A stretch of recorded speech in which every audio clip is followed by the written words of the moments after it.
सबको जय मसीह। आज की ये वीडियो सेशनों में आपके निकट आने के लिए परमेश्वर ने हमें अवसर दिया है।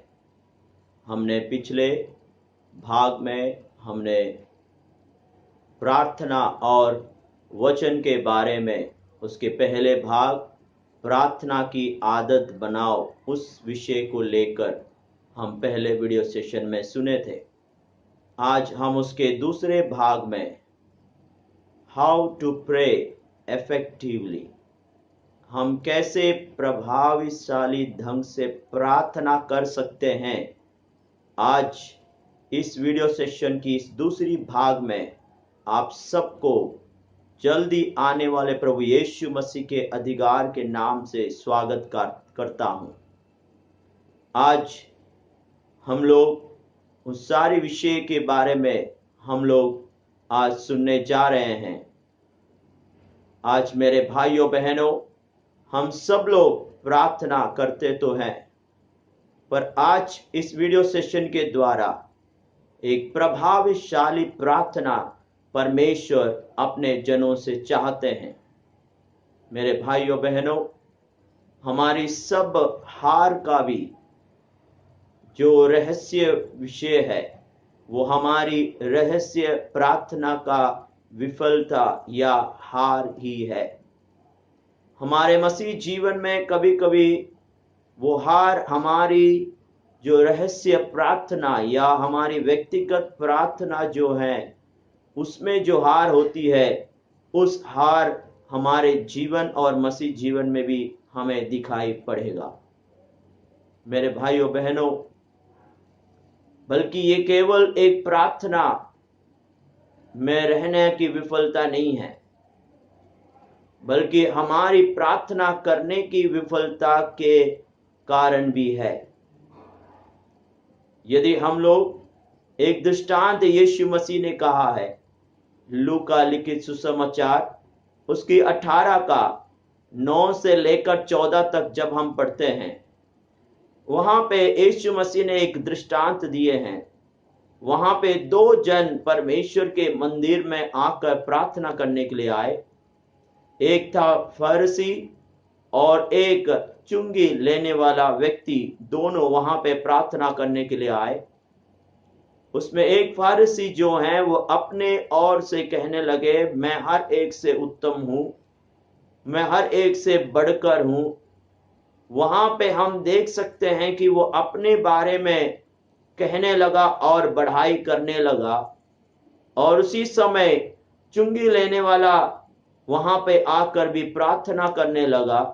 वो अपने आप को समर्पण करते हुए कहने लगे और परमेश्वर की ओर पुकार कर कहने लगा कि मुझ पर क्या करें, दया करें, अनुग्रह करें। हम अंत में वहां पे दृष्टांत में लिख कर रखा गया है कि वहां पे चुंगी लेने वाले प्रार्थना को परमेश्वर ने स्वीकार किया।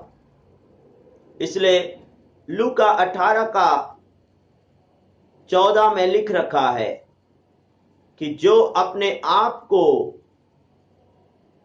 वहां लिखा है, जो अपने आप को बड़ा बनाए वो छोटा किया जाएगा, और जो अपने आप को छोटा बनाए वो बड़ा किया जाएगा। मेरे भाइयों बहनों, हम जब प्रार्थना करते हैं, हम संपूर्ण रूप से परमेश्वर के हाथों में देकर प्रभु की महिमा करते हुए, अपने आप को समर्पण करते हुए प्रार्थना करनी है। वहां पे अपने विषय की बढ़ाई ना करते हुए, हम अपने आप को बढ़ा ना करते हुए, बल्कि हम अपने आप को परमेश्वर के सामने छोटे जब करेंगे, प्रभु का वचन कहता है मैं उसे बढ़ाऊंगा। ये है एक सामर्थी या प्रभावशाली ढंग की प्रार्थना का जो शुरुआत होती है। जैसे एक व्यक्ति है, ऑसवाल्ड स्मिथ ने ऐसे कहा है, हम यदि काम करें तो हम ही काम करेंगे, पर यदि हम पिता के निकट प्रार्थना करेंगे समर्पण के साथ, वहां पे हम काम नहीं करेंगे, हमारा पिता परमेश्वर काम करेगा। हालेलुया। यदि हम देखें लूका लिखित सुसमाचार उसकी 11 का 1 में हम देख सकते हैं, वहां पे लिखा गया है एक प्रार्थना का विषय में। वहां पे जो लिखा है उसे हम पढ़ेंगे। हमारी मुख्य विषय भी इस वचन को लेकर है। वहां पे हम देख सकते हैं लूका 11 का 1 से ये लिखा गया है। वहां पे जब यीशु प्रार्थना कर रहे थे और जब वो प्रार्थना कर चुका तो उनके चेलों में से एक जन ने कहा, हे यीशु, हमने सुना है कि यूहन्ना के चेले लोग प्रार्थना करते हैं, उनको प्रार्थना सिखाया गया है। यहाँ यीशु से चेले पूछते हैं कि हमें भी उस प्रार्थना को सिखाएं। यहाँ पे हम देख सकते हैं चेले एक अनुरोध के ओर से पूछकर यीशु से पूछ रहा है कि हमें प्रार्थना सिखाओ। तो यहाँ पे हम एक प्रार्थना मांगने का क्यों वो सवाल या प्रेरणा चेले के जीवन में हुआ, ये है हमारी प्रार्थना एक बड़ी सामर्थ और प्रभावशाली होने का कारण बनता है। मेरे भाइयों बहनों, जब हम प्रार्थना करते हैं, हमारे प्रार्थना का एक अच्छा प्रेरणा हमारे अंदर होना चाहिए। एक अच्छी इच्छा के मन के साथ एक प्रेरणा हमारे जीवन में होना चाहिए। क्यों ये चेले यीशु मसीह से ये पूछने का प्रेरणा क्या था? वहां पे हम देख सकते हैं कि उन दिनों में यूहन्ना अपने चेलों को प्रार्थना सिखाते थे और चेले लोग जो यीशु के हैं वो भी चाहते थे कि हम भी उस गहराई और इससे बढ़कर एक प्रार्थना हम लोग भी सीखें, हमारे जीवन में कार्य करें। मेरे भाइयों बहनों, वो केवल एक साधारण प्रार्थना के बारे में नहीं था। वो पूछने का एक कारण भी ये है कि उन दिनों में यीशु मसीह जो ज्ञान के शब्दों को कहते थे और परमेश्वर के अद्भुत के कामों को करते थे, चेलों को समझ में आ गया है कुछ तो गहराई विषय हैं जो यीशु कर रहे हैं, वो हमें भी सीखना है। उस दिन से उनको ये ज्ञान प्राप्त हुआ और वो कहने लगे, यदि हम यीशु के चेले हैं, हम एक साधारण व्यक्ति के तरह एक प्रार्थना जीवन नहीं या प्रार्थना की शब्द नहीं, बल्कि उससे भी बढ़कर एक सामर्थी प्रार्थना हमको सीखना है। यदि हम यीशु के चेले हैं, यदि हमारी गुरु या हमारी यीशु मसीह यदि प्रार्थना के द्वारा ही ये सामर्थी वचन और कार्य कर रहे हैं, तो हमें भी प्रार्थना सीखना है। ये इच्छा और प्रेरणा चेले के जीवन में हुआ। इसीलिए चेले ने यीशु से पूछा, हमें भी प्रार्थना सिखाओ।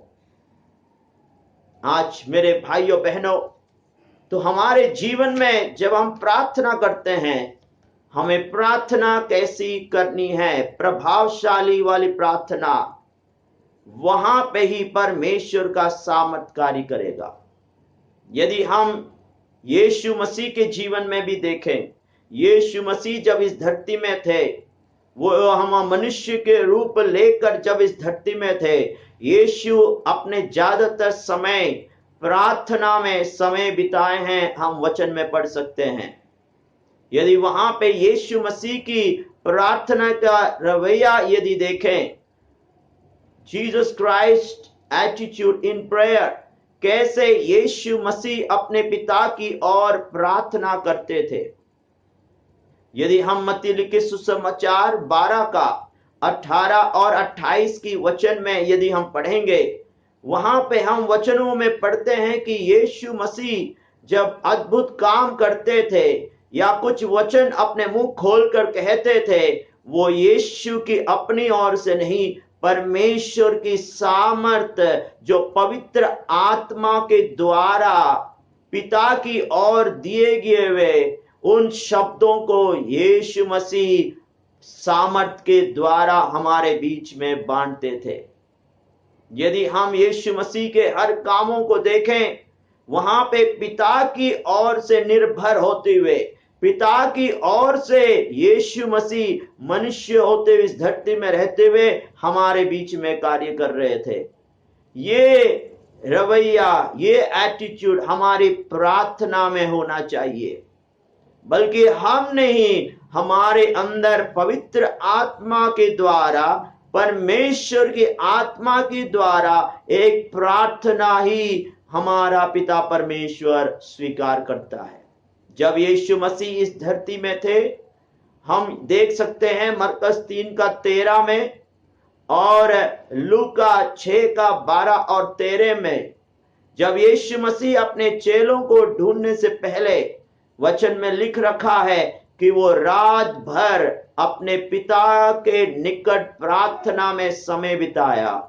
उसके बाद दूसरे दिन सुबह वो अपने मुंह खोल कर कहा, पतरस मेरे पीछे हो ले, मत्ती मेरे पीछे हो ले। एक एक नाम को यदि पुकारा, वहां पे यीशु मसीह ने उन व्यक्ति की कोई ज्ञान या शिक्षा या उनकी कोई अच्छाई को देखकर यीशु मसीह ने उनको चेले होकर नहीं बुलाए हैं, बल्कि पिता की ओर से जो आज्ञा दी गई थी, प्रार्थना में जो पिता ने कहा है, वो यीशु मसीह दूसरे दिन सुबह उनके नाम को लेकर पुकारा। मेरे भाइयों बहनों, वो प्रार्थना ही प्रभावशाली प्रार्थना में बदल जाते हैं। वहां पे एक जिंदगी बदलना शुरू हो जाएगा। वहां पे परमेश्वर का काम वहां पे प्रकट होने लगेगा। यदि हम यूहन्ना 11:40 और वहां पे 42 में देखते हैं, वहां पे जब लाजर की मृत्यु हो गई, वहां पे यीशु मसीह उस 4 दिन 4वें दिन में लाजर के कब्रिस्तान के निकट आए। वहां पे हम देखते हैं यीशु मसीह स्वर्ग की ओर उठाकर कहता है, प्रभु आपकी महिमा के लिए, आपकी वचन यहाँ पे पूरा होने के लिए, परमेश्वर तेरे चारों ओर जो जन यहाँ पे खड़े हैं, वे यीशु को जानने के लिए प्रभु तेरा चिन्ह और अद्भुत काम यहाँ पे होने पाए। ये है पिता की ओर आत्मा के द्वारा प्रार्थना की गवाही। हालेलुया। यहाँ पे यीशु मसीह केवल वहां पे एक चमत्कार नहीं, एक मुर्दे जी उठने का नहीं, बल्कि प्रभु का नाम वहां पे ऊंचा उठने के लिए वहां पे किया गया। यदि हम मरकस 6 का वहां पे 41 में पढ़ें, वहां पे जब 5000 लोगों को वहां पे जो रोटी और मछली थे, वहां पे भी यीशु मसीह ने उसे लेकर स्वर्ग की ओर उठाकर धन्यवाद कहते हुए वहां पे परमेश्वर का अद्भुत काम वहां पे प्रकट होने लगा। मेरे भाइयों बहनों, हमारी प्रार्थना में उस यीशु की जो प्रार्थना की रवैया है, उसके अनुसार जब हम प्रभु के ऊपर पिता के निकट निर्भर करते हुए प्रार्थना करेंगे, वहां पे परमेश्वर एक बड़ा अद्भुत काम प्रकट होगा। क्योंकि वो काम हमारे द्वारा नहीं, बल्कि हमारे द्वारा पवित्र आत्मा उस प्रार्थना के विषय के ऊपर एक बड़ा अद्भुत काम होगा। और वहां पे हमारी महिमा नहीं, परमेश्वर की महिमा प्रकट होने लगेगा। ये था यीशु मसीह की प्रार्थना करने का एटीट्यूड या रवैया था। आज वो सामर्थ्य प्रार्थना ही, और इसी कारण ही चेले भी यीशु मसीह से कहा, हमें प्रार्थना सिखाओ। बल्कि हम देख सकते हैं चेले यीशु के जीवन में केवल एक साधारण प्रार्थना नहीं देखे, बल्कि ऐसा एक प्रार्थना जीवन देखा जहां पे ये दर्शाता था कि वो अपने पिता के ऊपर पूरा निर्भर करते हुए उनके साथ एक अंतरंगता की, एक पिता का एक रिश्ते वहां पे हम प्रार्थना के द्वारा देखते हैं। आज मेरे भाइयों बहनों, ये रिश्ता हमारी प्रार्थना के और प्रकट होना चाहिए, जहां पे प्रार्थना एक प्रभावशाली ढंग से जनों के बीच में, लोगों के बीच में कार्य करने लगेंगे और उस प्रभु का नाम वहां पे ऊंचा उठने लगेगा। यदि हम एक प्रार्थना का मॉडल यदि देखें या प्रार्थना का पैटर्न देखें, वही है हम लोग लूका लिखित सुसमाचार में 11 का 2 से लेकर 4 तक हम पढ़ते हैं। बहुत लोग कहते हैं ये प्रभु की प्रार्थना है, पर वास्तविक रूप से ये प्रभु की प्रार्थना नहीं है। ये चेले और प्रभु पर विश्वास करने वालों का एक प्रार्थना का एक आउटलाइन है, या प्रार्थना का एक मॉडल या पैटर्न है जो यीशु मसीह ने अपने चेलों से कहा। वहां पे जब हम उसको पढ़ते हैं, वहां पे वचनों के अनुसार एक प्रभावशाली प्रार्थना ही यीशु मसीह ने अपने चेलों को सिखाया। जो यूहन्ना अपने चेलों को सिखाया, उससे भी बढ़कर एक गहराई प्रार्थना जो यीशु पर विश्वास करने वाले जनों को करना है, वहां पे हमें सिखाया है। यही प्रार्थना परमेश्वर हमसे भी चाहते हैं मेरे भाइयों बहनों। इसीलिए चेले को ये प्रार्थना सिखाई गई थी। और ये प्रार्थना के विषय को कहने से पहले वहां पे 2 things this prayer is not, 2 चीजें हैं जो इस प्रार्थना के बारे में नहीं है। वो 2 चीजें क्या है? क्योंकि कुछ लोग ये प्रार्थना केवल एक अनुष्ठान की तरह प्रार्थना कर लेते हैं, और कुछ लोग उसे एक गायन के तरह उसे याद करते हुए प्रार्थना करते हैं परमेश्वर की ओर। बल्कि ये प्रार्थना एक अनुष्ठान की प्रार्थना नहीं है, एक याद करते हुए उसे गायन के तरह करने वाला प्रार्थना नहीं है, जो ज्यादातर मसीह लोग इन शब्दों को लेकर एक अनुष्ठान लेकर या एक गायन के तरह से याद करते हुए एक प्रार्थना ये नहीं है मेरे भाइयों बहनों। बल्कि प्रार्थना हमें कैसी करनी है उसका केवल एक मॉडल वहां पे दिया गया है, और उस मॉडल की रख कर ही हमारी आत्मा की ओर से जो प्रार्थना की विषय और शब्द हैं उसके साथ जुड़कर हमें प्रार्थना करनी है। ये यीशु मसीह ने इस प्रार्थना के द्वारा हमें सिखाया है। बहुत लोग इस प्रार्थना को केवल एक अनुष्ठान के तरह केवल उन शब्दों को याद करते हुए कहकर ये करने से वहां पे प्रार्थना, वहां पे परमेश्वर स्वीकार नहीं करते हैं मेरे भाइयों बहनों। बल्कि इस प्रार्थना में परमेश्वर ये हमें सिखाना चाहता है कि प्रार्थना की शुरुआत में आपको पहला स्थान परमेश्वर को देना है। इस प्रार्थना के द्वारा परमेश्वर हमें सिखाता है। बल्कि यहाँ पे हम देख सकते हैं अनेक लोग अपने इस प्रार्थना या उनकी प्रार्थना में एक दुर्बल अवस्था, एक वीकनेस या एक घातक कमजोरी ये होते हैं कि वो परमेश्वर के नाम ना लेते हुए, हम अपने विषय को लेते हुए, हमारी जरूरतों को लेते हुए विनती करते हुए प्रार्थना शुरू करते हैं। जो परमेश्वर कहते हैं ऐसी प्रार्थना करके शुरुआत नहीं करना है, जहां पे हमारी प्रार्थना में कमजोरी हो जाती है। इसीलिए हमें कैसे प्रार्थना करनी है? सबसे पहला पॉइंट, जब हम प्रार्थना करते हैं एक बेटे और बेटी के समान, पिता के निकट प्रार्थना करने के समान होने पाए। एक बेटे के तरह उसके रूप में हमें प्रार्थना करनी है। इसीलिए वहां पे वचन में लिखा गया है कि क्या लिखा है कि जब आप वहां पे लिखा है 11 का 2 में, उसने उनसे कहा जब तुम प्रार्थना करो तो कहो हे पिता। ये होना चाहिए हमारे जीवन में प्रार्थना जब हम शुरू करते हैं। बल्कि पिता जब हम कहते हैं वहां पे हम उनको परमेश्वर को सम्मान भी देते हैं, और पिता के निकट एक गहरा रिश्ता वहां पे प्रकट होता है, जहां पे हमारी परमेश्वर पिता के नाते हमारी देखभाल करता है, वहां पे वो प्रकट होता है मेरे भाइयों बहनों। आज हमारी प्रार्थना उस प्रकार हमें शुरू करना है। उसकी दूसरी पॉइंट यह है, pray to honour God's name. परमेश्वर की नाम की महिमा होने के तरह हमें प्रार्थना करना। इसलिए लिखा है, पिता तेरा नाम पवित्र माना जाए। प्रभु के नाम की महिमा और सम्मान देते हुए एक प्रार्थना होनी चाहिए। जब हम लोग परमेश्वर का संतान हैं तो हम प्रभु का नाम सहन लेकर हम हमारे द्वारा यीशु मसीह की गवाह या यीशु मसीह की प्रकट इस संसार में होती है। इसीलिए मेरे भाइयों बहनों, हमें क्या करना है कि हमें प्रभु के नाम को ऊंचा करते हुए हमें प्रार्थना में समय बिताना है, हमें प्रार्थना करनी है।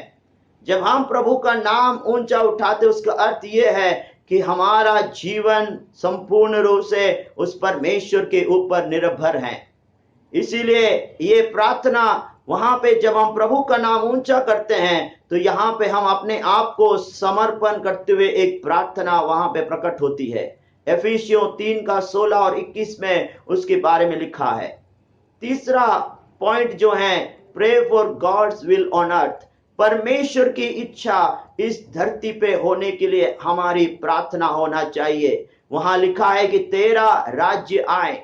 जब हम इस संसार में रहते हैं, हमारी इच्छा नहीं, जैसे स्वर्ग में है, जैसे परमेश्वर का राज्य स्वर्ग में कार्य कर रहा है, वही राज्य इस धरती पे होने पाए, ये प्रार्थना की शब्दों में होना चाहिए। बल्कि वहां पे हम प्रार्थना करते हैं कि इस धरती में कोई अंधकार की ताकतें राज्य ना करें, बल्कि परमेश्वर का राज्य का काम एक एक जनों के बीच में होने के लिए हम प्रार्थना करें।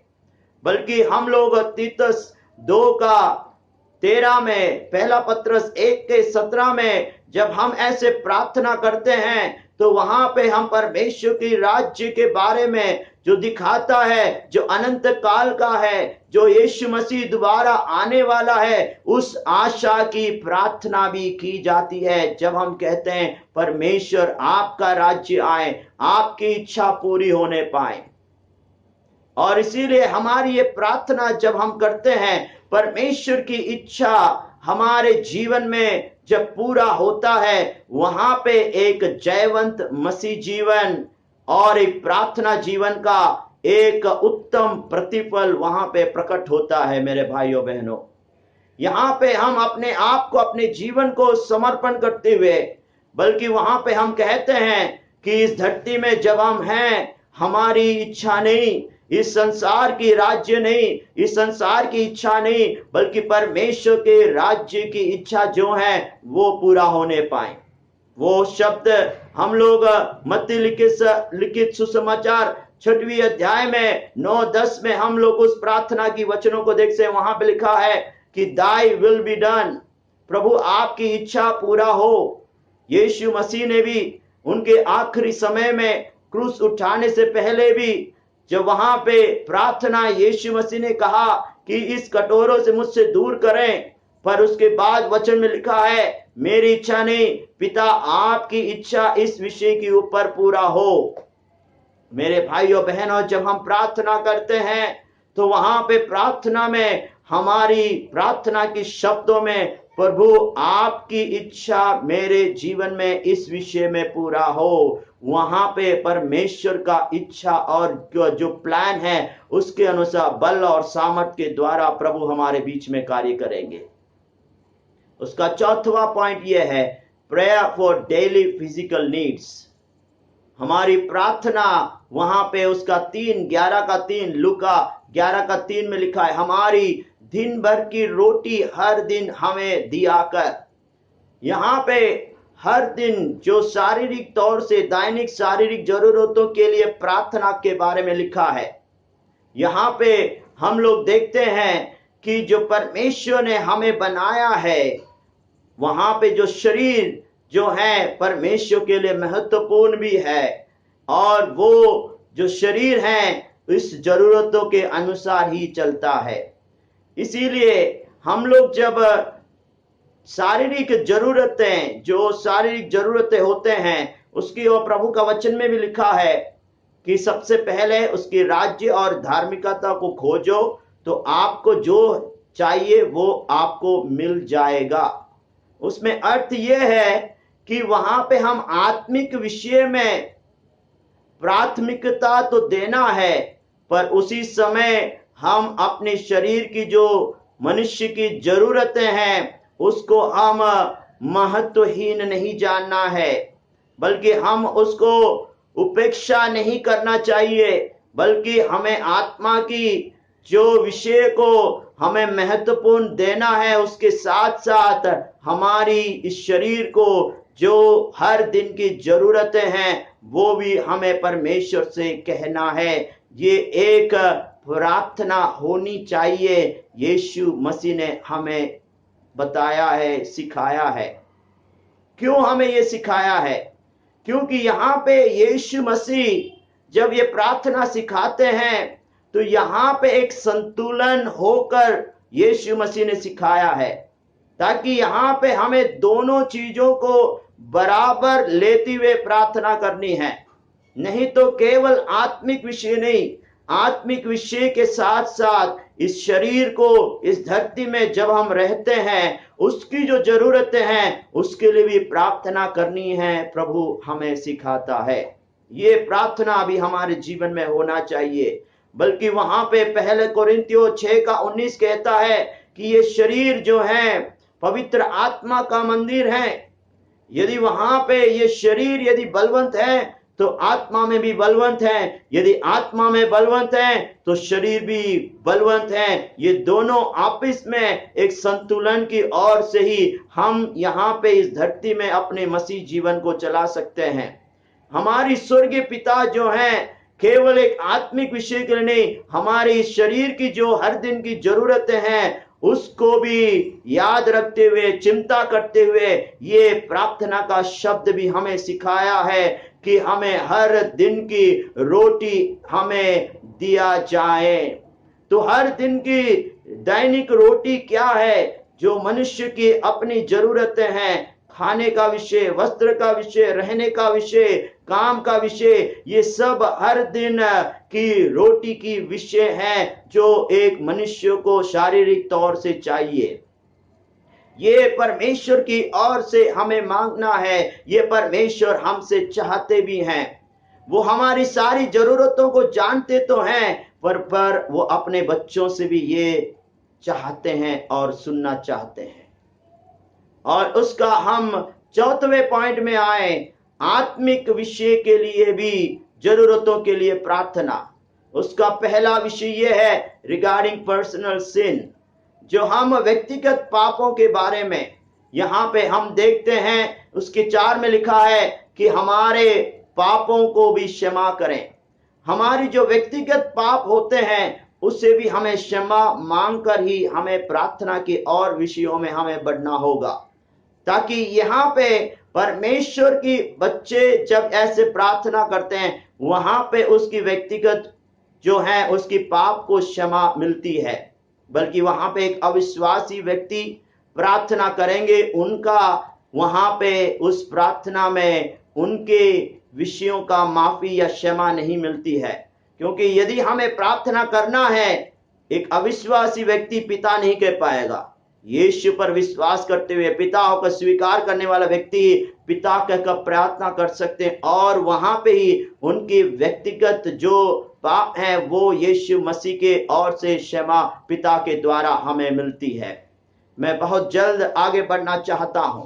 वहां पे हम देख सकते हैं कि वो चेले और विश्वासी लोगों के लिए ये प्रार्थना की गई है। जब हम ऐसे करते हैं, हम अपने परमेश्वर यीशु मसीह ने क्रूस के द्वारा हमारे सारे पापों को क्या किया है कि वो उसका कीमत चुका दिया है, हम उस पर निर्भर करते हैं। यूहन्ना 13 में लिखा गया है कि हमारी हर एक व्यक्तिगत पापों के ओर से हमारे हर विषयों को जीतना है, क्योंकि हमारे व्यक्तिगत पाप जो है परमेश्वर के रिश्ता में बाधा या रुकावट डालता है।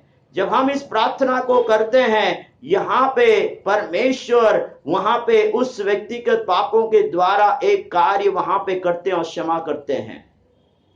उसकी दूसरी पॉइंट ये है रिगार्डिंग रिलेशनशिप विथ अदर्स, दूसरों की ओर से भी हमारी जो संबंध हैं उसके बारे में भी वहां पे लिखा गया है। यदि हम मत्ती 6:12 में हम देख सकते हैं, यहाँ पे ये प्रार्थना जो है एक अनुरोध नहीं है बल्कि एक सिद्धांत है कि हमें परमेश्वर के निकट कैसी प्रार्थना करनी चाहिए। बल्कि हम लोग ये अनुरोध नहीं है बल्कि यहाँ पे परमेश्वर दिखाना चाहते हैं जैसे परमेश्वर ने अनुग्रह और दया की ओर से हमारी हर एक पापों को क्षमा यदि किया है, तो हम उससे भी बढ़कर हमारे विरुद्ध में किए हुए पाप जो हमसे हमारे विरुद्ध में किए उन जनों को भी हम लोग क्षमा करें। ये भी परमेश्वर हमें प्रार्थना में सिखाता है, ये भी हमें करनी है। यहाँ पे ही प्रार्थना प्रभावशाली और प्रभु के नाम की महिमा के कारण बन जाता है। यहाँ पे हम उनके भी हर पापों की क्षमा हमें मांगनी चाहिए, हमें करनी चाहिए।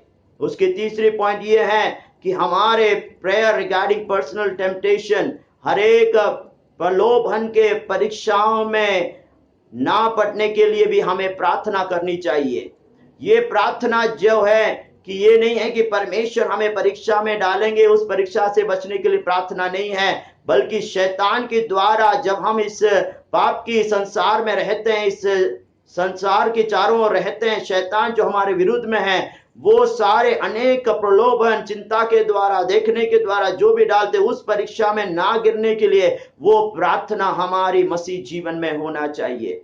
ये सिद्धांत हम जब करते हैं वहां पे परमेश्वर उसके वचनों के द्वारा हमें रखवाली करते हुए, रास्ता दिखाते हुए, बल देते हुए, सामर्थ्य से हमें आगे बढ़ाता है। आज मेरे भाइयों बहनों, इस प्रकार जब हम प्रार्थना करेंगे वो प्रार्थना परमेश्वर सुनेगा और वहां पे प्रभावशाली से लोगों के बीच में प्रकट होने लगेगा।